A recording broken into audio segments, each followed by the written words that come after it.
What's up, everybody? This is the Lady Crenshaw with Soldiers TV coming at you.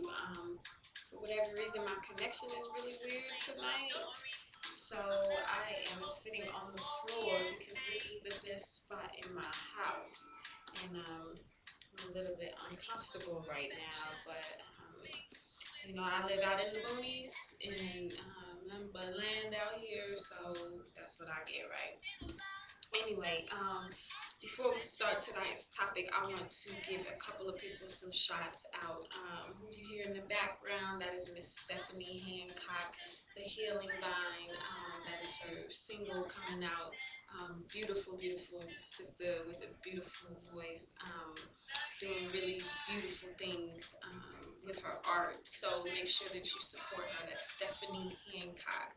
And you can get her album, I believe, online already. So if you can't find her, hit me up and I'll direct you to her.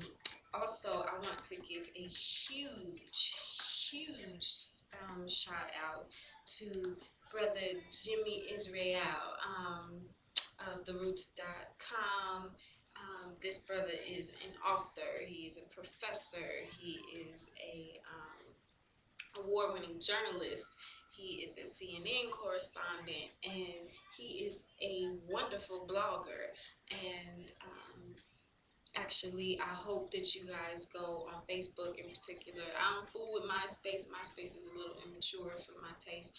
But Facebook, and look up Jimmy Israel, or go to theroots.com, and you can find his works. You've seen him on CNN talking about Michael Jackson's father after MJ died.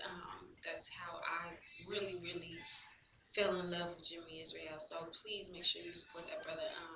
He has done beautiful things that we should all be proud of in our community. Okay, so The Healing Vine, Miss Stephanie Hancock's song that you have just heard.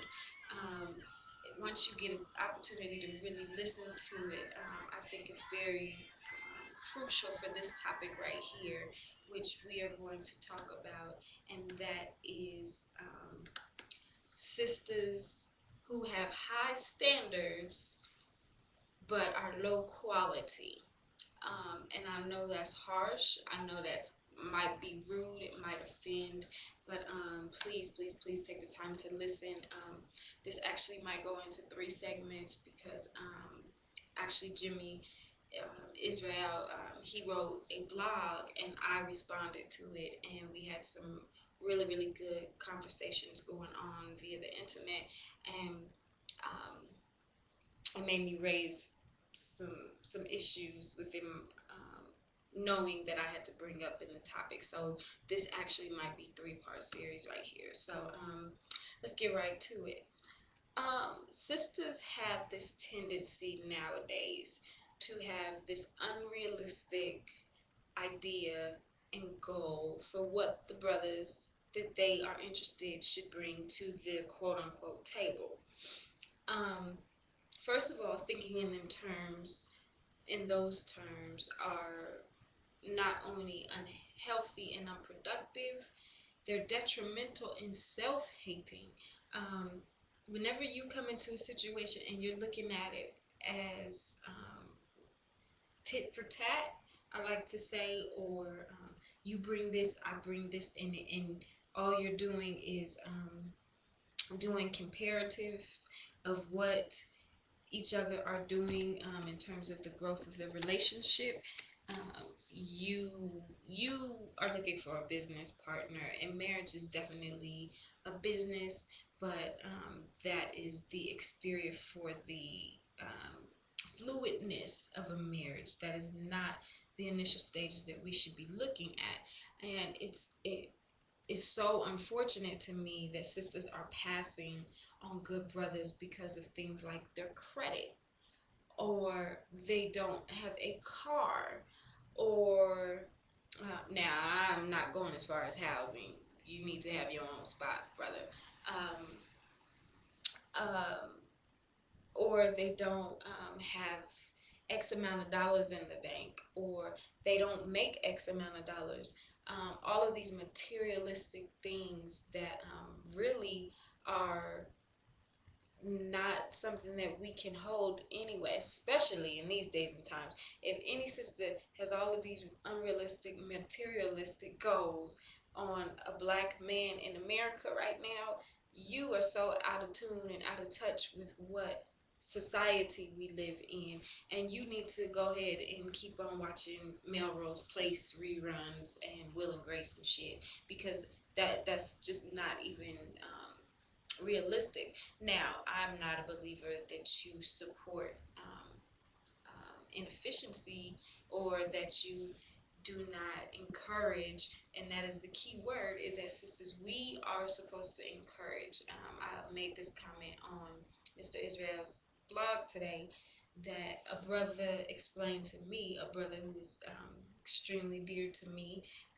explained to me that sisters are naturally given this gift of knowing how to be a wife. And it takes that one beautiful, high caliber woman to make a man desire to want to learn how to be a husband. And I had to take heed to that. I by no means will ever say that I know men more than men do, because that's just not real. And when brothers speak, I listen and I honor it. And as much as my ego wanted to be like, no, you can't do that because Adam and Eve and you're the lead and da da da da da, I had to like really look at it critically and say that is absolutely true. As I have already expressed, I have been divorced twice, and I will say that each brother, after they we went our separate ways, that they were able to do some inside findings within themselves and realizing that growth was necessary, that they either needed to grow, that they did grow, whatever. And I pride myself in that.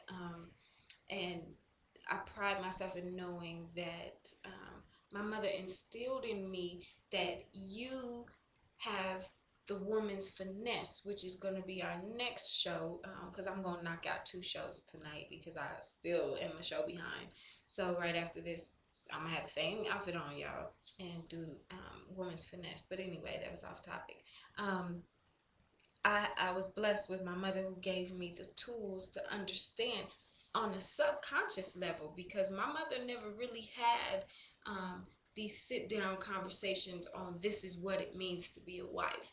This is what it means to be. I got the conversations on motherhood, but I never got the conversation on male female relationship. And then I had a no good ass daddy who wasn't there. So my daddy was mommy. And she did the best she could, and I had a great childhood, but she never gave me tools. But there was just some natural things in me that I believe women carry, because we are just that dope. We're just that powerful. Of course, we have these powers that are lying dormant in us because we don't want to activate them, because that means that we gonna have to do work, and we gonna have to take responsibility for the state of where we're at. Whenever I have decided to be in a relationship, I can be in a relationship. I've never wanted or desired anything that I could not have, because I understand my power. And until, sisters, we get to the point where we understand our power for ourselves, there's no way that we can try to make this man bring out the best of us. Nah, you should have the best of you anyway, and ready to grow with another best of somebody. And I think it's so selfish